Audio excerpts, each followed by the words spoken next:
রাত হলে শোনা যায় হলুদ বাটার শব্দ। কোথা থেকে আসছে এই শব্দ? আমাদের উপরের তলায় ছাদ, আর যতটুকু জানি ছাদ সব সময় তালা মারা থাকে। ছাদে যাওয়া নিষেধ, কেননা 6 মাস আগে ছোট্ট একটি বাচ্চা ছাদে খেলতে গিয়ে ছাদ থেকে পড়ে গিয়েছিল।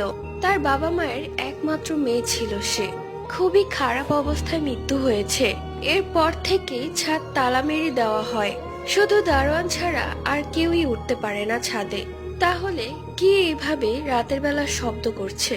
আমাদের পাশের বাসার এক ভাবিকে বললাম, রাতের বেলা এরকম শব্দ হলে আমি আপনাকে ফোন দিব। আপনাদের বারান্দা থেকে তো আমাদের ছাদ স্পষ্ট দেখা যায়, আপনি দেখে বলবেন কিছু দেখা যায় কিনা। তো সেই দিন আমি সঙ্গে সঙ্গে শব্দটা পেয়ে সেই ভাবিকে কল করলাম। সেই ভাবিও বারান্দায় গেল, গিয়ে দেখলো ছোট্ট একটি বাচ্চার ছায়া দৌড়াদৌড়ি করছে। আমাদের আর বুঝতে বাকি রইল না।